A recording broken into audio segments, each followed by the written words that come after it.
Ahora sí. Ya. Ahora sí, buenas noches a todas. Darle la bienvenida a esta clase de hoy día, ya con harta lluvia, frío, pero aquí estamos, ¿ya? Hoy día nos corresponde la séptima sesión y en esta sesión de hoy día vamos a ver la última parte del módulo de biología, ya que corresponde a evolución. Ya con esto nosotros terminamos hoy día el módulo de biología. Ya me parece que la próxima semana están fijados unos ensayos. Yo creo que la coordinadora durante la semana va a avisar eso, ¿ya? Y para que estén atentos también a sus correos y a la información que les llegue con respecto al ensayo, ¿ya? Pero para adelantarles, generalmente los estudiantes entran a la clase, igual los profesores nos conectamos, dicen presente, ¿ya? Y van a hacer su ensayo. Y después se tienen los resultados y se hace, posteriormente a la siguiente clase, se hace una pequeña retroalimentación de ello, ¿ya? Pero lo más probable es que durante la semana o durante el día lunes se le avise esa información, ¿ya? Hoy día entonces nos corresponde ver el último módulo. Voy a empezar compartiendo mi pantalla.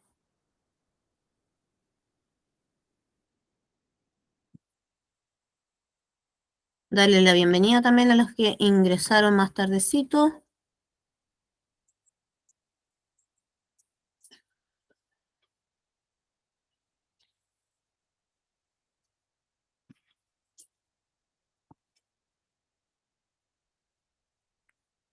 Ya, hoy día, como les decía, vemos la última parte del módulo de ciencias biológicas, en este caso las teorías sobre el origen de la vida, ¿ya? Eso es una parte, y las teorías evolutivas, ¿ya? Esos son los dos grandes temas que vamos a trabajar el día de hoy. Vamos a partir explicando aquellas teorías que hablan sobre el origen de la vida. Ya vamos a ver varias teorías y después de cada una de las teorías vamos a ver un video con respecto al análisis de cada una de ellas, ¿ya?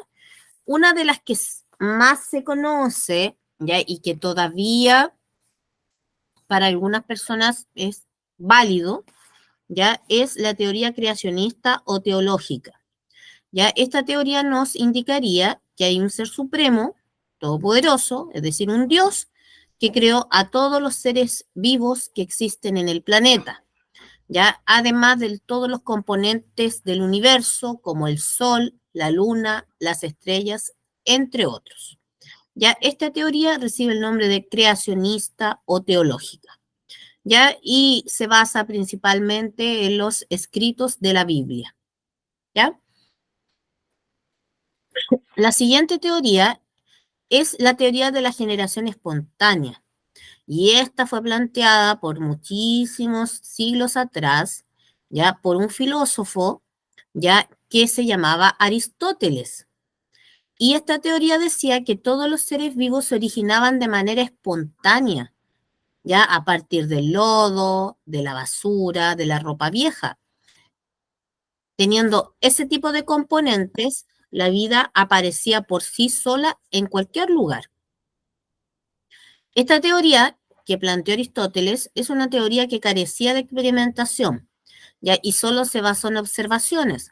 ¿Por qué? Porque él decía que cuando había lodo, basura, ropa vieja, de repente, de la nada, aparecían ratones, ¿ya? Entonces, él explicaba de esa manera la generación de seres vivos inferiores, ¿ya? Como algunos animales, como los arañas, ratones, etcétera. ¿Ya? Pero años más tarde hay un científico italiano que se llama Francesco Redi. ¿Ya? Francesco Redi hizo un experimento que derrocó la teoría de la generación espontánea, ¿ya? Porque esa teoría, aunque uno la ve así como muy simplona, ¿cierto? Fue aceptada por varios siglos, ¿ya? Porque era una teoría que complementaba a la teoría creacionista, ¿ya? Ahora, ¿qué hace Reddy? Demostró que la vida surge de la vida y no de manera espontánea, ¿ya? Y para eso hizo este experimento donde mantuvo frascos con carne, ¿ya? El primer frasco está abierto, el segundo tiene una gasa y el tercero es un frasco completamente cerrado, ¿ya? ¿Y qué es lo que demuestra Francesco Reddy? Demuestra que las moscas que provenían, ¿ya? Era producto de que las mismas mosquitas que se posaban sobre esto depositaban huevos en la carne, ¿ya? Y esos huevitos crecían hasta el estado de larva y posteriormente se convertían en una mosca adulta, ¿ya? Como esto estaba, perdón, como esto estaba, este frasquito de acá estaba cubierto, los huevitos quedaban acá arriba, ¿cierto? No alcanzaban a pasar hacia el interior del frasco. Quedaban acá arriba, entonces ahí se podía visualizar la presencia de moscas también. ¿Por qué? Porque los huevos, las moscas iban y depositaban huevos acá, se formaba la larva y posteriormente la larva crecía y era una mosca adulta. Y en este frasco completamente cerrado, ya no se daban las condiciones para que estas moscas depositaran huevos acá, porque ni siquiera se sentía el olor, ¿ya? De que había carne en el interior. Por lo tanto, con esto, Francesco Redi es el primer científico que viene a refutar las evidencias anteriores que mencionaba la teoría de la generación espontánea. Y finalmente hay otro científico que termina por derrocar por completo la teoría de la generación espontánea, ¿ya? Y es Luis Pasteur, ¿ya? Él utilizó para su experimento un matraz de cuello de cisne, ¿ya? Este instrumento de laboratorio es un frasquito de vidrio que tiene la parte superior, ¿ya? La tiene doblada, ¿ya? Es todo esto de material de vidrio, ¿ya? Por eso se llama matraz de cuello de cisne. Y lo que hizo, ¿ya? Estableció un medio de cultivo, ¿ya? Lo sometió al calor, ¿ya? Y los microbios que provenían del aire se quedaban atrapaditos en esta parte del cuello. Creo que hay una persona que quiere entrar. Espérame un segundo. Sí, ahí sí.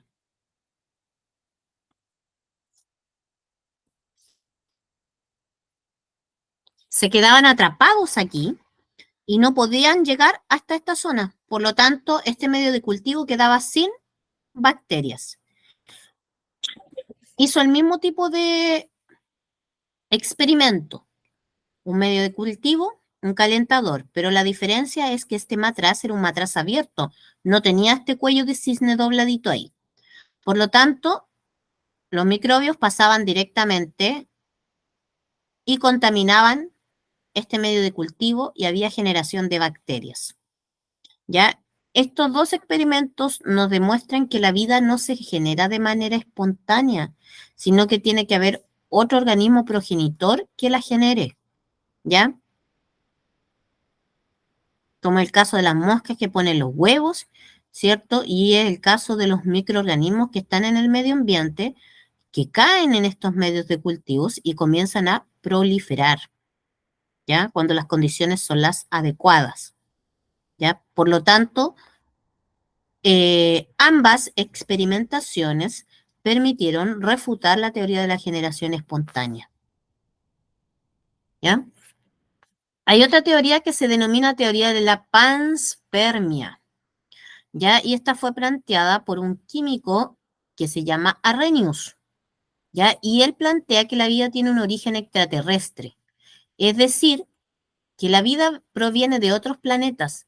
Habrían llegado a nuestro planeta vida en forma de esporas, ya las cuales debieron soportar altas temperaturas. Y una vez que las condiciones fueron apropiadas en nuestro planeta, estas esporas comenzaron a generar eh, vida. Y por último está la teoría de la biogénesis, que es la teoría más aceptada por la comunidad científica. ¿Y por qué es la más aceptada? Porque eh, se basa en la experimentación. Cuando en ciencia las cosas están basadas en experimentaciones, ya es mucho más fácil aceptarlas. No son solamente evidencias, observaciones simples, ya, sino que hay un experimento de por medio y ese experimento ya nos va a arrojar un resultado. Y ese resultado se puede analizar y nos va a dar una respuesta frente a una pregunta, que en este caso era cómo se originó la vida en la Tierra. ¿Ya? Recuerden que cuando nosotros hablamos de vida, hablamos de lo más mínimo, que es una bacteria, ¿ya? Un organismo unicelular, ¿ya? Por lo tanto, en ese sentido tenemos que tener como una mirada más amplia y no solo pensar en lo que es el ser humano, ¿ya? Sino que en toda la vida, incluidos organismos unicelulares. Entonces, esta teoría de la biogénesis nos viene a explicar que la vida se originó a través de reacciones químicas, donde se transformó la materia inorgánica, es decir, la materia que no tiene carbono, en materia orgánica, ¿ya? Y por su parte, hay dos científicos importantes, que son Oparin y Haldane, que postularon que la aparición de la vida fue precedida por un periodo de evolución química, ¿ya? Oparin sostuvo que en los mares se acumularon compuestos, formando una sopa primitiva u orgánica, donde se habría originado los primeros seres vivos, organismos unicelulares. Probablemente la atmósfera del planeta Tierra no tenía oxígeno libre y los elementos mayoritarios que forman parte de todos los seres vivos, como el hidrógeno, el oxígeno, el carbono y el nitrógeno, estaban disponibles en el aire o en el agua. La energía abundaba en forma de calor, rayos, radiactividad y radiación solar. Y en estas condiciones se habría formado moléculas de complejidad creciente. Entonces, aquí esta teoría nos habla primeramente de una evolución química que habría sido seguida por la evolución prebiológica. La complejidad siguió aumentando y condujo a la aparición de un metabolismo sencillo. Ahora, en el año 1953, Stanley Miller aportó las primeras evidencias experimentales que probaron la teoría de Oparin. ¿Ya? De esta forma, Miller demostró que casi cualquier fuente de energía es capaz de convertir moléculas simples en compuestos orgánicos más complejos. ¿Ya? Ahora, en la actualidad se considera que la atmósfera primitiva no se parecía mucho a lo que simuló el Miller en su experimento, ¿ya? Pero fue importante porque demostró que la formación espontánea de sustancias orgánicas a partir de moléculas inorgánicas simples es posible, ¿ya? Y existió la Tierra primitiva. Vamos a ver entonces el experimento de Miller. Este es el experimento de Miller, ¿ya? Lo que hace Miller es simular en el laboratorio las condiciones que habían imperado en la Tierra primitiva, ¿ya? Aquí tenemos distintos tipos de compuestos, como agua, metano, amoníaco, hidrógeno, monóxido de carbono, ¿ya? Esto vendría a ser un océano primitivo o un caldo primitivo, ¿ya?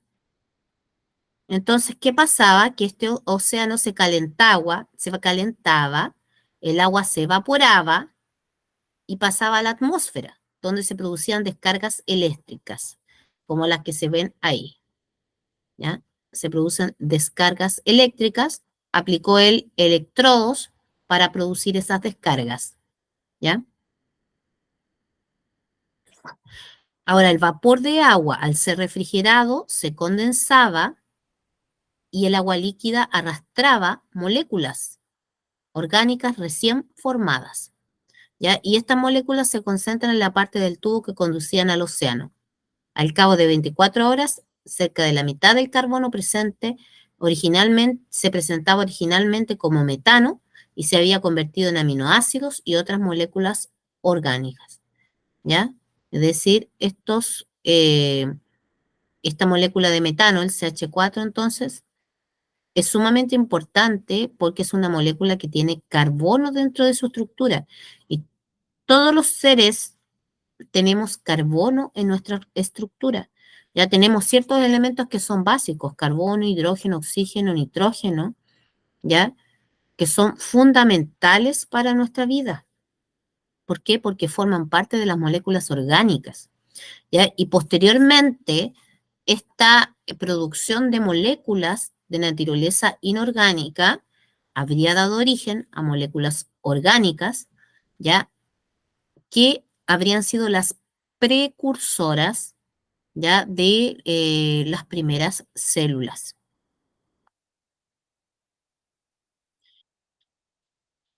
Ahora les voy a pedir que pongan atención a este video que muestra las cuatro teorías, ¿ya? La creacionista, la de la generación espontánea, la panspermia y la biogénesis, ¿ya? O abiótica o quimiosintética, ¿ya? Puede recibir todos esos nombres.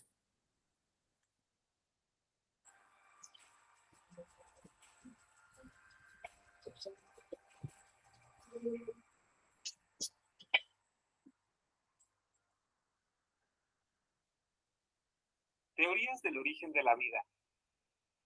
El origen de la vida es un tema el cual muchas personas se han cuestionado. La curiosidad de cómo fue el inicio de la vida ha llevado a plantearse teorías sobre este acontecimiento. A continuación veremos algunas teorías que se han presentado en los últimos tiempos. Primeramente empezaremos con la teoría creacionista. Esta teoría nos dice que existe un ser supremo que creó todo lo que conocemos, hablando de un acto divino por el cual se crea la vida. Esta teoría tiene que ver con temas espirituales. Desde la antigüedad se cree que uno o varios dioses son los que dieron origen a todo lo existente.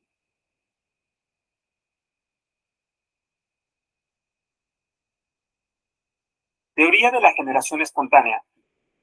Considerada desde el siglo XVII hasta el siglo XIX, esta teoría nos dice que se puede generar vida a partir de materia sin vida.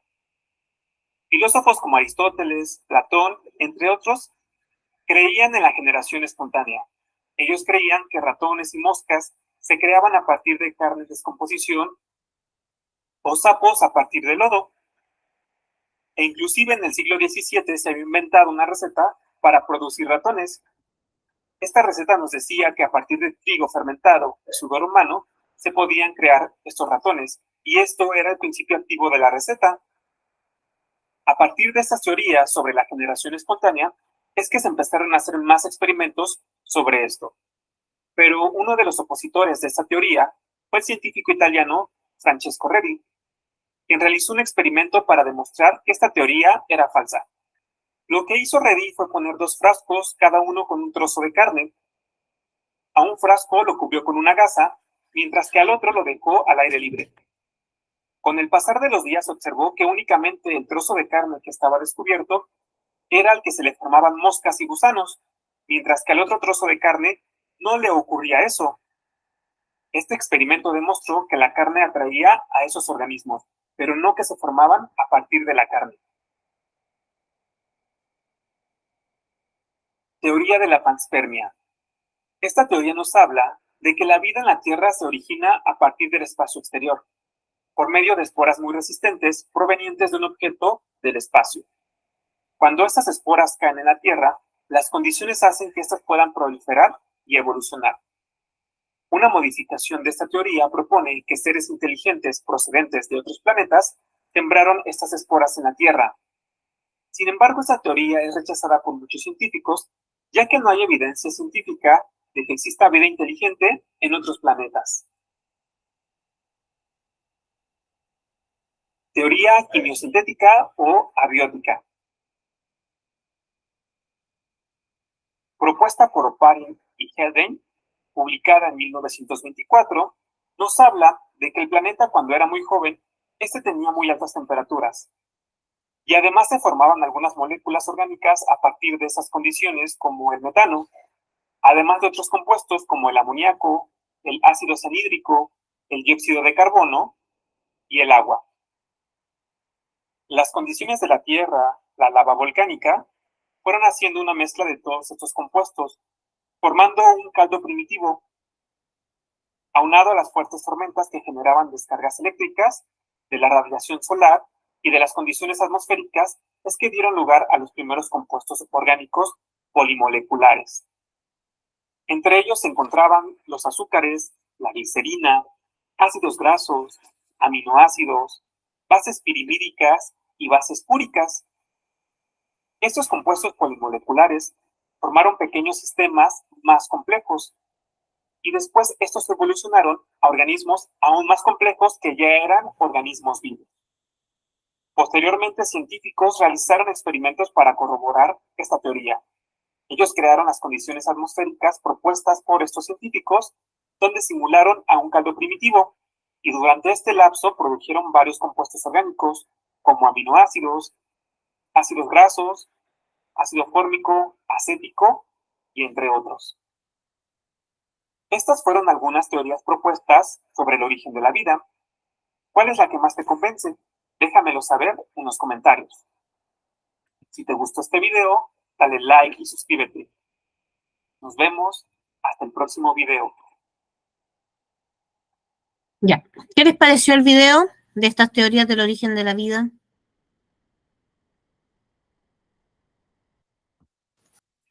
Simplecito. ¿Sí? ¿Se habrían preguntado alguna vez cómo habría sido el origen de la vida? Sí, pero no con esa respuesta. Ujú. Sí, la verdad es que estos temas dan mucho para hablar, para reflexionar, ¿cierto? Y para discutir también. Por lo menos en ciencias siempre se espera que cuando una persona plantea, un científico en este caso plantea una teoría, ya esa teoría pase por procesos experimentales, ya y que después van a tener que ser avalados por otros, por toda la comunidad científica para poder ser incorporados o no, ya, pero son teorías. ¿Ya? Y las teorías tienen esas características de que hasta que no se refutan, hasta que no viene otro científico y dice otra cosa contraria, o a lo mejor algo que la complementa, etcétera, no cambia. Piensen ustedes que la teoría de la generación espontánea duró 2 siglos, o sea, 200 años pensando que los ratones salían de la nada prácticamente, ¿ya? Entonces, igual da para mucho que hablar este tipo de teorías. Bueno, esas son las teorías más importantes que se conocen ya con respecto al origen de la vida.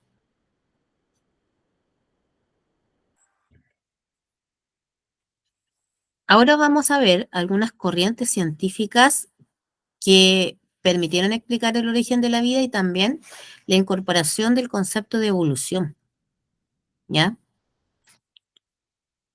Cuando hablamos de corrientes científicas nos referimos a distintas comunidades científicas que se casan, por así decirlo, con con un paradigma, con una forma de pensar con respecto a un tema, y que en este caso es el origen de la vida, ¿ya?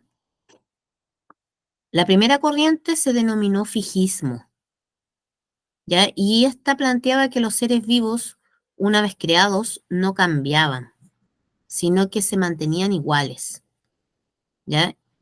Por eso se llama fijismo, es algo fijo, ¿ya? Y no explica la existencia de restos fósiles de especies extintas.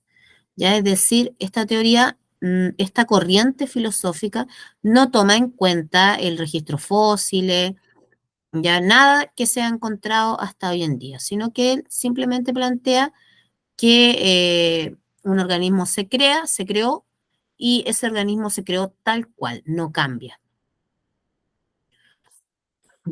Otra corriente científica se denominó transformismo, ¿ya? Y el transformismo lo que hacía era aceptar el origen divino de las especies, pero indica que una vez creadas, sí podían cambiar. ¿Ya? Y propone que los organismos se transforman desde formas inferiores a superiores. Para los transformistas, algunas transformaciones habrían fracasado, lo que explicaba la extinción de las especies. ¿Ya? Entonces, esta teoría explica un origen divino, es decir, un Dios crea las especies, pero estas especies pueden ir modificando, pueden ir cambiando, transformándose desde algo más simple o inferior a algo más superior. ¿Ya? Ahora, esta corriente no planteaba relaciones entre la evolución de diferentes especies. Y la última corriente científica se denominó evolucionismo. ¿Ya? Y el evolucionismo se basa en el examen y en la constatación de evidencias y propone que las especies cambian a lo largo del tiempo, pero a partir de un origen en común. Es decir, tendríamos un ancestro en común y a partir de ese ancestro, ya los organismos habrían sufrido modificaciones y cambios producto de la evolución, ¿ya? Entonces, estas son corrientes científicas, son tres formas de mirar el origen de la vida, ¿ya? Y de cómo se han originado también las especies a través del tiempo.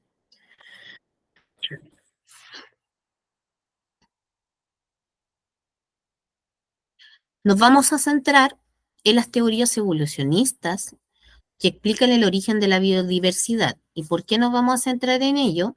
Porque hoy en día la comunidad científica acepta que hay evolución, que sí hubo evolución, ¿ya? Acepta también algunos mecanismos que produjeron la evolución y que tendrían importancia porque explican el origen de la biodiversidad, ¿ya? Es decir, la gran diversidad de especies que nosotros encontramos, ya tanto en el reino animal, vegetal, reino protista, monera, reino fungi, ya por lo tanto, eh, toda la cantidad de organismos que existen en el planeta ya estarían explicados a través de las teorías evolucionistas. Vamos a revisar tres, ¿ya? ¿Y por qué las vamos a revisar las tres? Porque esto se va dando a través del tiempo. Ya el conocimiento científico no es algo no es algo de ahora solamente, sino que es algo que se ha dado a través de siglos. Ya desde que el ser humano tiene conciencia, ha querido explicar, por ejemplo, el origen de la vida, cómo se originó la vida, cómo se originó su propia vida, ¿ya? Y a través de todos estos siglos, las teorías se han ido enriqueciendo, unas teorías no han sido del todo las más precisas o las más exactas, porque carecen de argumento científico, carecen de investigación, de experimentación, ¿ya?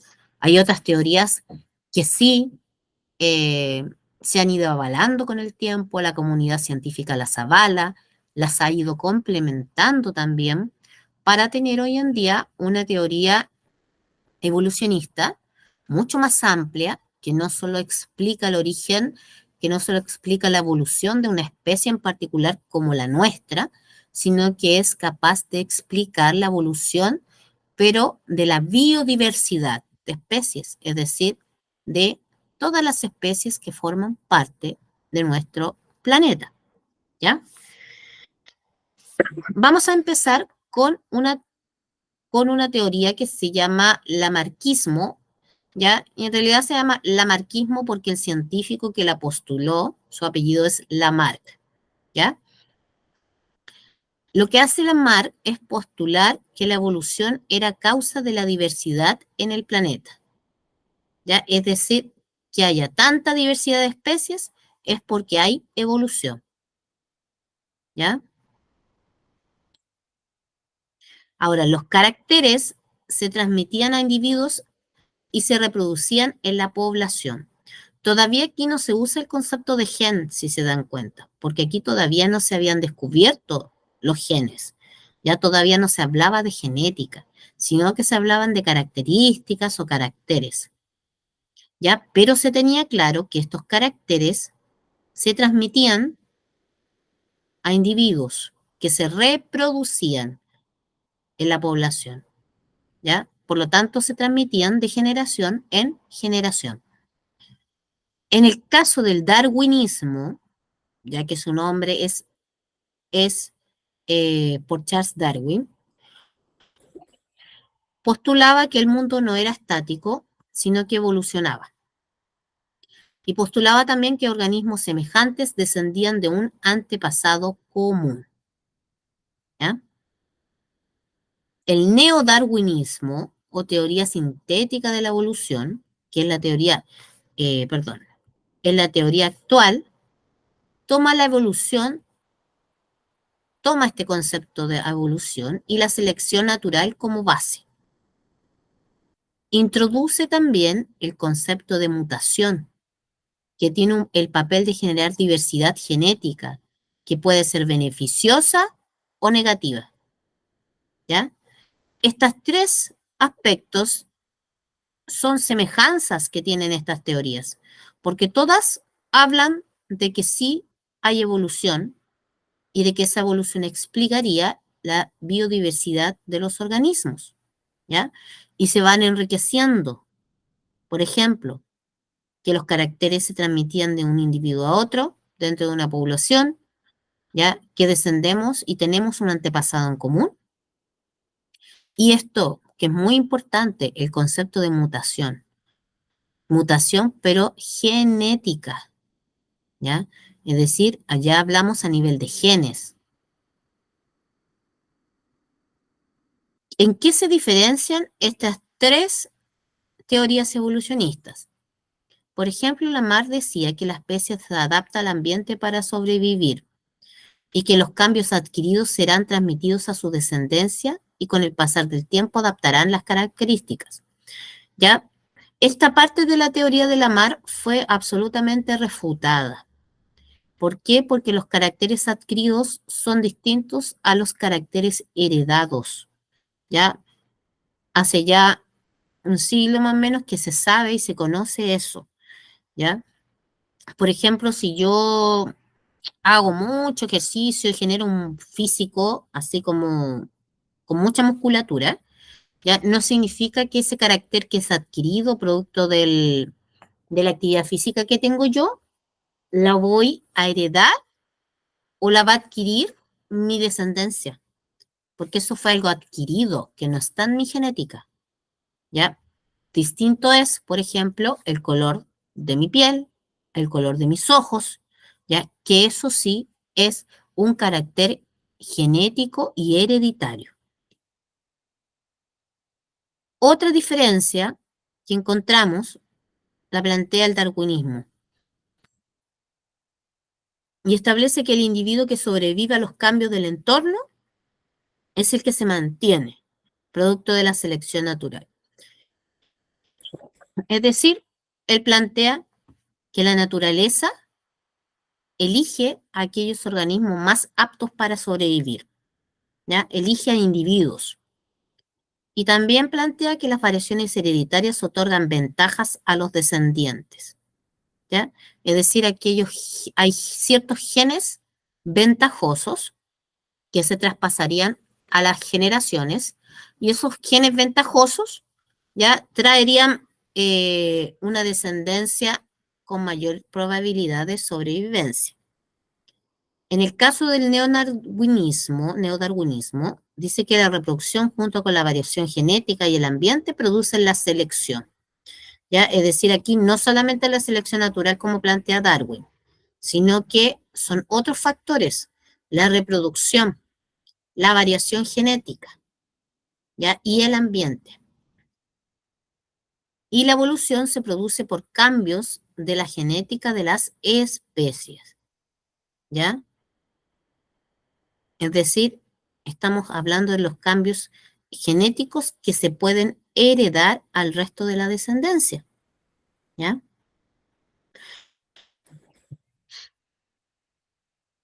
Vamos a ver en detalle cada una de las teorías, ¿ya? Fíjense en el año que se posesiona Lamarck.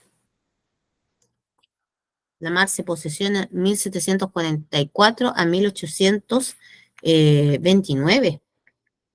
O sea, de esa época se comenzaba ya a hablar de evolución.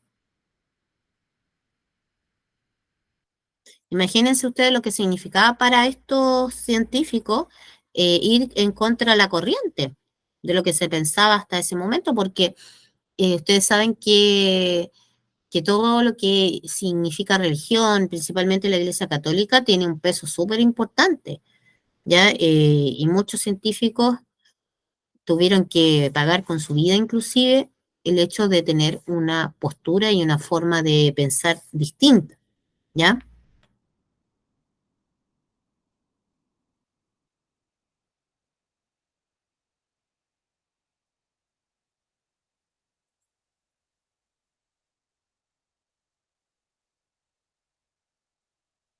Vamos viendo entonces. Lamarck fue uno de los primeros naturalistas que habló sobre una teoría de evolución, ¿ya? Y esta teoría proponía ciertos postulados, ¿ya? Por ejemplo, que los seres vivos tienden a una tendencia innata a su perfeccionamiento que les permitía adaptarse a los ambientes más diversos, ¿ya? Cosa que es cierta, porque efectivamente eh, los organismos tienen la capacidad de adaptación, ¿ya? Y de adaptarse a ambientes fríos, cálidos, ¿ya? Etcétera, dependiendo de las condiciones. También planteó la ley del uso y desuso de los órganos, ¿ya? Los cambios del ambiente crean necesidades en los organismos para adaptarse a las nuevas condiciones de vida.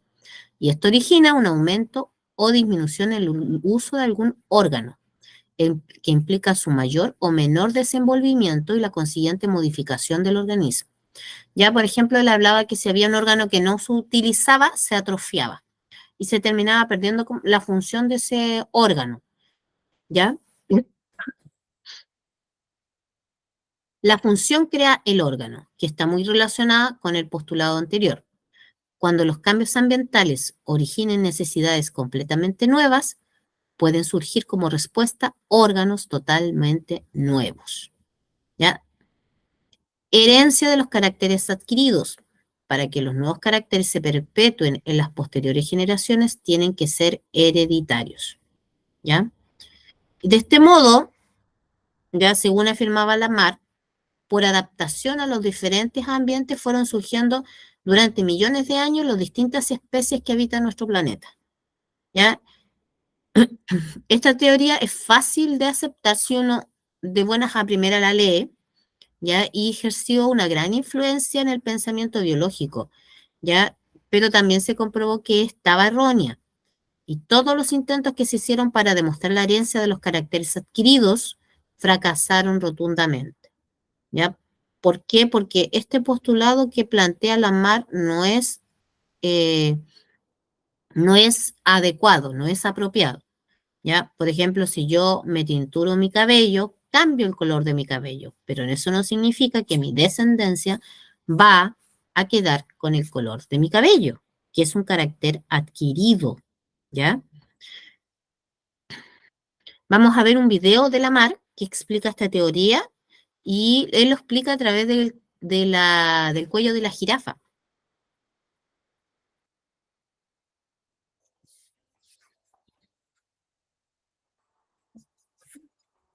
El primer mecanismo evolutivo fue propuesto a principios del siglo XIX por Jean-Baptiste Lamarck.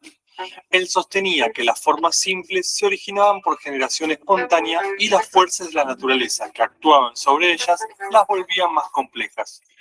Pero lo más importante que planteó Lamarck fue el papel del ambiente como responsable de estos cambios. Consideraba que los organismos poseían un impulso vital que los llevaba a adaptarse perfectamente a las condiciones del ambiente. Este ambiente, a su vez, imponía el uso y desuso de algunos órganos, de modo que algunos órganos se desarrollaban mientras que otros se atrofiaban. Finalmente sostenía que esos cambios producidos en el cuerpo se transmitían a las generaciones siguientes, es decir, que se heredaban las características adquiridas. En 1809, Lamarck postula su teoría en su libro Filosofía zoológica, donde explica cómo surgió el cuello largo de las jirafas. Decía que un cambio en el ambiente, como por ejemplo la disminución de las hojas de las ramas bajas de los árboles, provocó una modificación en la conducta de las jirafas, que por entonces tenían cuello corto. Ante las nuevas condiciones, las jirafas estiraron el cuello para alcanzar las ramas altas que tenían hojas. El constante estiramiento del cuello promueve su crecimiento.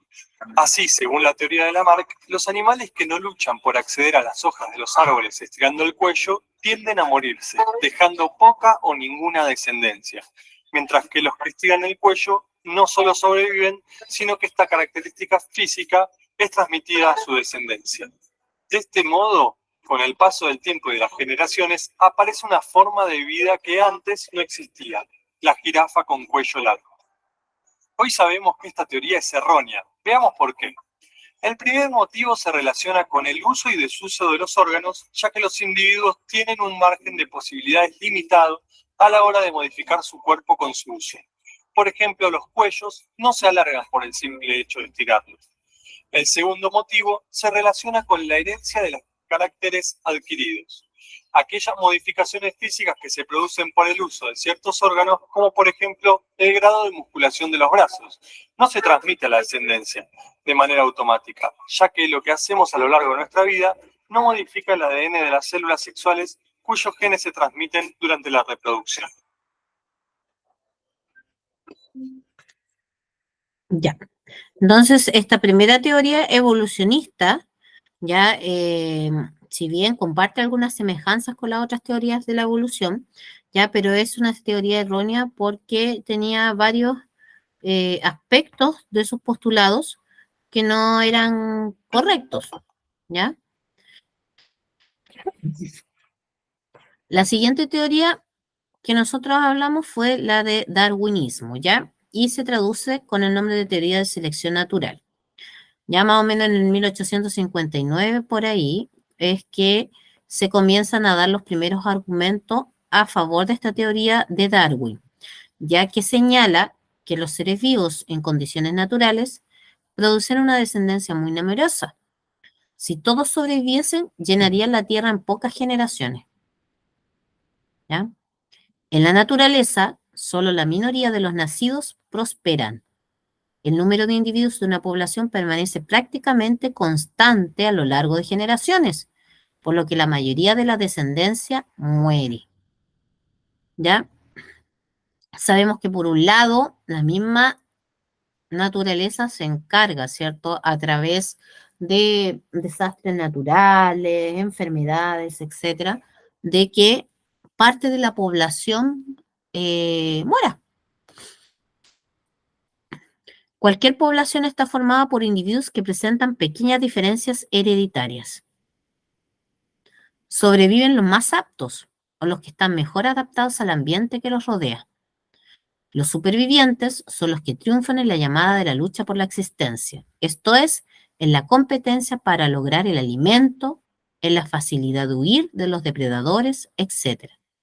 Ya, es decir, en definitiva, la selección natural plantea que la naturaleza selecciona a los organismos que son más aptos para poder vivir y generar descendencia fértil, ¿ya? Es decir, el organismo que está más capacitado. Piensen ustedes que, por ejemplo, en los mismos animales, no todos se pueden aparear. Por ejemplo, si yo veo el caso de los leones, hay un león que es catalogado como el macho alfa, ¿cierto? El león alfa tiene ciertas características físicas que son producto de su propia genética, ¿cierto? Y que le permiten a él aparearse con todas las hembras. Sin embargo, hay otros machos que no tienen esa posibilidad, ¿ya? Y en algunos casos, inclusive, son sacados de la manada, ¿ya? Y ese sistema de castas se da en muchos animales. Ya se puede evidenciar eso, ya que los organismos más aptos para vivir son los que finalmente tienen, entre comillas, el derecho a reproducirse y por consiguiente a dejar su descendencia, ¿ya? ¿Por qué? Porque estos organismos eh, son individuos más competitivos, son individuos que van a poder defender a las hembras, ¿cierto? Son individuos que van a poder defender la manada, que les va a ser más fácil la búsqueda de alimento, etcétera, ¿ya? Porque tienen ciertas características que dentro del grupo, ¿ya? Le permiten ser considerados más aptos. Por lo tanto, la naturaleza seleccionaría a los individuos con peculiaridades en su constitución o comportamiento, producto de las diferencias hereditarias. Y a estas peculiaridades se les confiere una mayor capacidad para sobrevivir en un determinado ambiente. Los supervivientes transmiten a su descendencia los caracteres de adaptación más favorables. De esta manera, la suma de pequeñas ventajas logradas por esta selección natural originaría las diferentes adaptaciones de los organismos en su medio natural. Ya, por ejemplo, Darwin, a diferencia de Lamarck, Darwin explicaba el tema del cuello de la jirafa de otra manera. Ya él planteaba que podían existir 3 tipos de jirafas en un mismo ambiente: jirafas de cuello corto, de cuello mediano y de cuellos largos. Y como el follaje de los árboles estaba mucho más alto, ya para las jirafas de cuello corto y de cuello mediano era muy difícil conseguir el alimento. En cambio, para aquellas jirafas que ya tenían su cuello largo, era fácil de conseguir, ¿cierto?, llegar a las partes más altas de los árboles y poder alimentarse mejor. Por lo tanto, con el pasar del tiempo, ya las jirafas de cuello corto y de cuello mediano se habrían extinguido, dejando solo paso a la jirafa de cuello largo. ¿Ya? Por lo tanto, ahí el mecanismo que habría operado habría sido el mecanismo de la selección natural para escoger, ¿ya?, entre estos 3 grupos de jirafas cuál era la más apta para poder sobrevivir. ¿Ya? Veamos un videíto de Darwin y la evolución.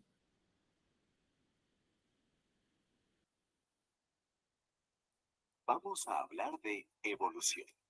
Para esto, es importante remitirnos a la vida de la figura más destacada de este tema. Me refiero a Charles Darwin, el ilustre naturalista inglés que en 1858 desafió el pensamiento de toda una época con su teoría de la evolución de las especies. Pero conozcamos un poco más de la vida de este célebre hombre. Charles Darwin, después de un profundo proceso investigativo, descubrió que las especies de seres vivos evolucionan con el tiempo, con las condiciones del ecosistema y a partir de un antepasado común, mediante el proceso de selección natural. ¿Y qué es eso de la selección natural? Bueno, es la base de todo cambio evolutivo y el mecanismo con el que la naturaleza selecciona a los seres vivos que logran sobrevivir y reproducirse. Cuando la selección natural favorece las características de una especie en el tiempo y las generaciones, puede dar lugar a la formación de una nueva especie o especies con características mejoradas. Con tan solo 22 años, el joven Darwin viajó por el mundo, entendiendo cada vez más la historia natural.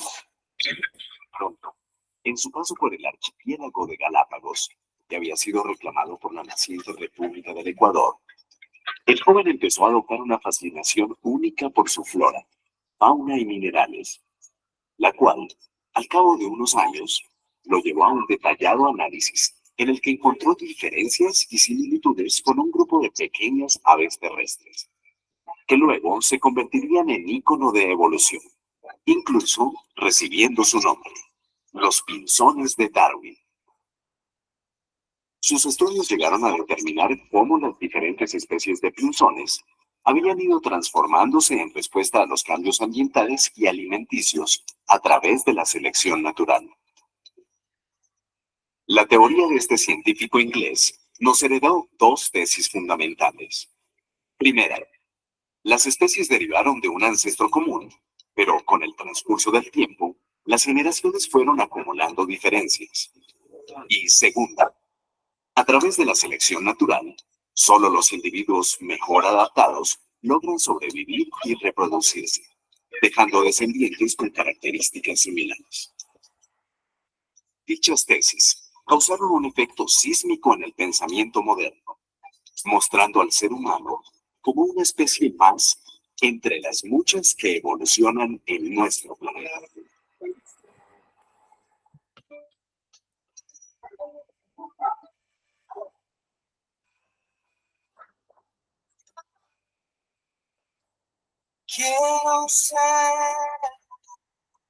Ya. Ahí entonces veíamos la recopilación de lo que fue la teoría de Darwin, ¿cierto? Que básicamente plantea ya la presencia de un ancestro en común y que provendríamos de una línea filogenética en común, ¿cierto? Y también que el mecanismo de selección natural permitiría la evolución de las especies. La teoría nueva se denomina, que está dentro de la corriente del neodarwinismo o nuevo darwinismo, ya se denomina teoría sintética de la evolución, ya, y nace más o menos en la década del 1930, ya más o menos hasta el 1950, 60, fueron los aportes que se fueron incorporando a esta teoría, ¿ya? Y de la unión de la teoría darwinista con los conocimientos llegados por la genética y otras ciencias biológicas, ya como por ejemplo la paleontología, ya la sistemática, también la ecología de las poblaciones, ya se llegó a hacer una teoría mucho más amplia y que permitiera explicar la evolución de la biodiversidad de especies, ¿ya? Hoy sabemos que solamente las diferencias hereditarias, que son causadas por mutaciones, constituyen la materia prima de la evolución, ¿ya? Pues sobre ellas actúa la selección natural. Esta, al actuar de forma acumulativa sobre pequeñas variaciones, puede producir cambios evolutivos importantes, ¿ya? Entonces, el neodarwinismo lo que plantea, afirma que las mutaciones y la selección natural se complementan entre sí, y ninguno de estos procesos por ellos solos puede dar lugar a un cambio evolutivo, ¿ya? Es decir, el neodarwinismo toma como uno de los mecanismos que genera evolución a la teoría, a la selección natural, pero no es lo único, ¿ya? Porque también considera a las mutaciones, ¿ya?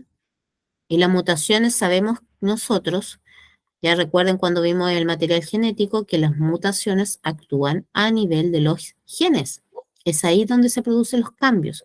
Y esos cambios en mutaciones que no se perciben prácticamente, pero hay otras que sí, ¿ya? Y esos cambios son los que se van a heredar en la descendencia.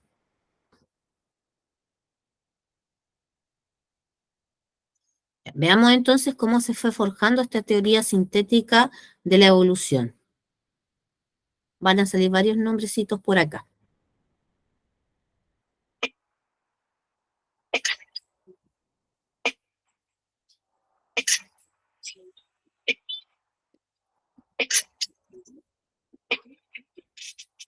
La síntesis evolutiva moderna integró la selección darwiniana y la herencia mendeliana. Cuando se redescubrió la investigación de Mendel a principios del siglo XX, muchos genetistas creyeron que sus leyes de herencia entraban en conflicto con la teoría de la selección natural de Darwin. Sin embargo, diversos descubrimientos ayudaron a reconciliar las ideas de Darwin y Mendel y llevaron al surgimiento de la genética de poblaciones, que es el estudio de cómo las poblaciones cambian genéticamente con el tiempo. Justo esta nueva disciplina dio pauta para la elaboración de una teoría más amplia de la evolución, una teoría integral, en donde se tomaba diferentes principios de la paleontología, la taxonomía, la biogeografía y la genética de poblaciones. Esta síntesis moderna tomó forma a principios de 1940. De acuerdo a la síntesis moderna, la evolución se define ahora como el cambio en la composición de los genes que ocurre en una población con el tiempo. Esto significa que la evolución se refiere a cambios en rasgos hereditarios o mutaciones sobre las que actúa la selección natural y no son los individuos los que evolucionan, sino las poblaciones. Los primeros constructores de la síntesis moderna fueron el estadístico Fisher, quien demostró las reglas por las cuales se heredan los caracteres mendelianos, y el biólogo Haldane, quien exploró las reglas de la selección natural. Posteriormente, se incluyeron a especialistas en genética como Dobzhansky, cuyos estudios sobre genética de poblaciones demostraron que la herencia es lo que relaciona la vida de los organismos individuales y la evolución de las poblaciones. También se incluyó a Wright. Para Wright, los procesos adaptativos son resultado de la interacción de la deriva génica y otras fuerzas evolutivas. En el campo de la biogeografía y taxonomía, tuvimos a Meyer, quien definiera el concepto biológico de especie como grupos de poblaciones cuyos miembros son capaces de cruzarse entre ellos para producir descendencia fértil y no con miembros de otras especies. Además, él definió el proceso de especiación que incluía la descripción del aislamiento reproductivo. También estuvo el paleontólogo George Gaylord Simpson. Sus estudios permitieron establecer que la evolución ocurre debido a la aparición de una variación genética que llena poco a poco algunas poblaciones, llevando a la diferenciación gradual de nuevas especies a partir de especies ancestrales. Y también se considera al botánico Ledyard Stevens, el cual combina la genética y la teoría de la selección natural para describir la especiación de las plantas. La síntesis moderna enfatiza en la importancia de las poblaciones como unidades de evolución y que éstas, al cambiar las frecuencias génicas, evolucionan, ya sea por mutaciones, migraciones o deriva génica o incluso selección natural. La unión de los genes con los mecanismos de evolución es también parte fundamental de esta teoría y el papel de la selección natural es central como mecanismo más importante de evolución adaptativa. También hace énfasis en la idea de gradualismo para explicar cómo los grandes cambios pueden evolucionar como una acumulación de pequeños cambios durante largos periodos de tiempo. La teoría sintética habla de dos fases de la evolución por selección natural. En la primera fase, la variación genética mediante mutaciones es producida de modo aleatorio, dado que no se detona o digamos que se vincula con las necesidades habituales del organismo o la naturaleza de su ambiente circundante. La segunda fase consiste en que la regulación de la variabilidad está dada por la selección natural, que puede operar en la segunda etapa con total éxito en razón de la enorme fuente de variación existente. Así, la variación es responsable de suministrar el alto grado de individualidad de cada sistema viviente. Actualmente, muchos biólogos y biólogas evolutivas ahora están desafiando algunas de las suposiciones de la síntesis moderna o neodarwinismo. Sin embargo, bueno, ha dado forma a nuestras ideas sobre cómo evolucionan las poblaciones. El estudio nunca se detiene. Tal vez tú puedas cambiar estos fundamentos. Ya. Entonces ahí veíamos los planteamientos de esta teoría de sintética de la evolución, que es la actual teoría que maneja la comunidad científica y en la que es aceptada. ¿Ya? Aquí hay algunas preguntitas para que ustedes trabajen para que las anoten y vamos a dar unos 10 minutitos. A las 10 las vamos a revisar, ¿ya? La primera, ¿cuál es la diferencia, la principal diferencia entre la teoría creacionista y la teoría de la generación espontánea? La 2, ¿en qué se fundamentó la teoría de la abiogénesis? La 3, ¿qué entiendes por evolución? Y la número 4, ¿por qué la teoría sintética de la evolución o neodarwinismo es la teoría más aceptada en la actualidad? ¿Ya? Esas 4 preguntitas entonces, 10 minutos para trabajar.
Ya, ¿estamos listos para revisar? ¿Estamos listos para revisar?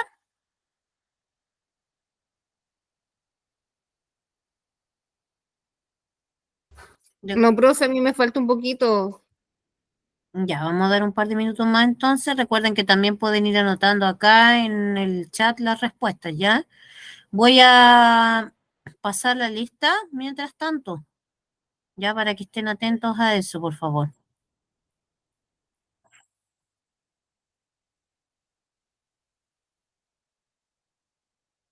Si hay alguien que no pueda hablar, me avisa por el chat. Si es que están trabajando. Profe, saco las preguntas. ¿La saqué, sí, pues? Y yo Todavía la no las iba copió. respondiendo a medida que la iba escribiendo. Ah, no las copió. Ya.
Ya, profe, terminé de copiarla. Ya. Ya voy a pasar la lista entonces, para que estén atentos a los demás, todos, por favor. Ya. Vicente Ahumada. Presente, profe. Ya. Úrsula. Presente, profe. María Araya. Presente, profe. María Candia.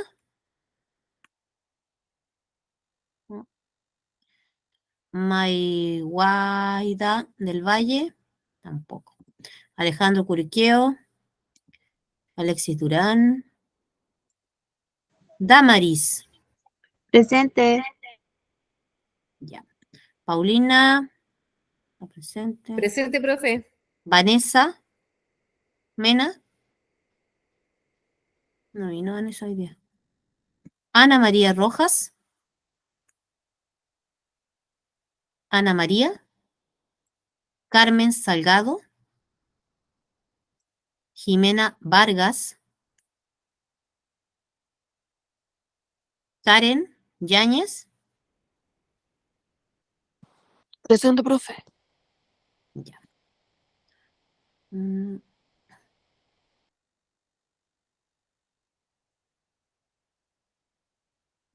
Seis.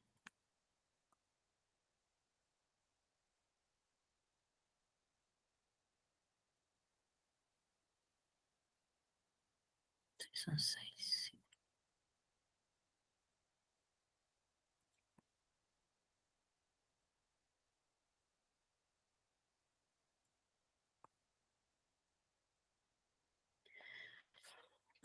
Sí.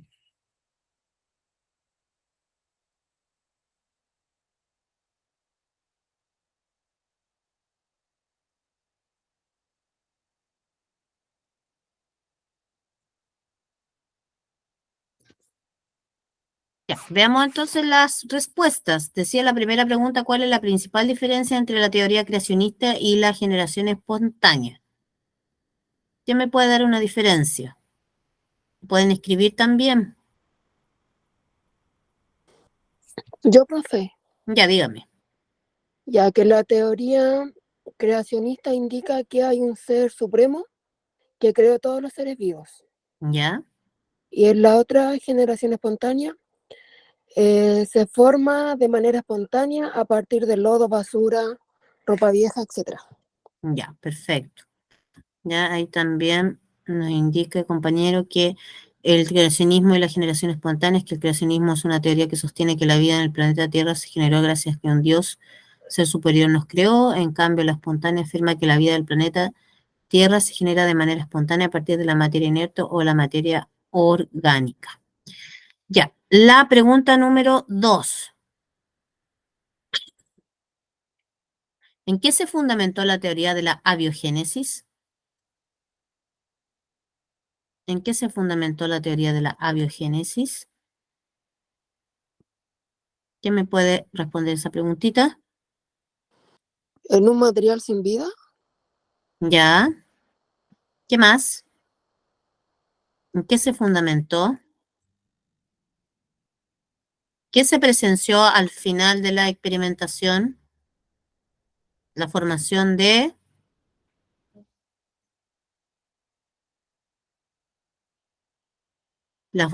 moléculas orgánicas. En eso se fundamentó. ¿Ya? La formación de moléculas orgánicas, que son la base para la vida. La teoría, la número 3 dice, ¿qué entiendes por evolución? ¿Quién me puede dar una respuesta? ¿Qué entiendes por evolución? Yo, profe, Ya, dígame. es un proceso por el cual los organismos vivos cambian con el tiempo a través de los cambios en el genoma. Ya, ya. Y la última pregunta, ¿por qué la teoría sintética de la evolución o neodarwinismo es la teoría más aceptada en la actualidad? ¿Quién me da alguna respuesta? ¿Por qué la teoría sintética de la evolución es la más aceptada en la actualidad?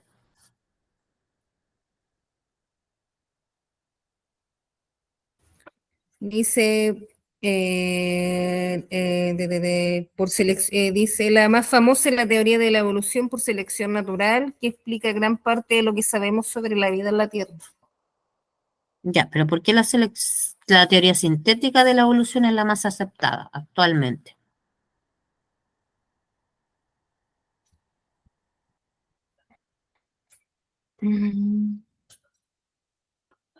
Ya, ahí la respuesta correcta es porque explica la biodiversidad de las especies del planeta, ya, a través del mecanismo de la selección natural y las mutaciones hereditarias, ¿ya? Esa sería la respuesta correcta. Ya, vamos a ver las dos últimas preguntas de cierre rápidamente y con eso terminamos la clase, ¿ya? Esta la podemos responder en conjunto. Dice, una de las evidencias evolutivas con las que se cuenta es, letra A, el principio del uso y desuso de órganos. B, las ideas sobre el fijismo. C, registro fósil. D, enfermedades en los organismos. Fíjense ahí, evidencia evolutiva, ¿ya? Evidencia, algo que yo encuentro, que yo pruebo, que yo puedo encontrar y ver si es que es una evidencia o no de la evolución. El registro fósil. Sí, correcto, el registro fósil es una evidencia evolutiva, ¿ya? Que nos da cuenta de que efectivamente hay evolución. Y la número 2 decía, la actual teoría que explica la evolución se denomina actual teoría, ojo, lamarckismo, fijismo, selección natural o teoría sintética de la evolución.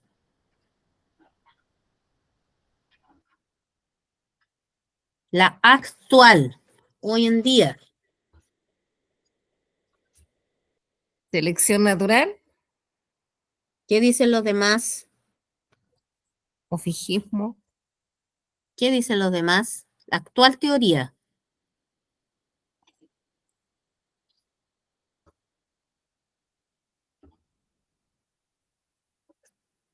A ver, alguien. La C. La C dice selección natural. No, nones, nones. Actual teoría.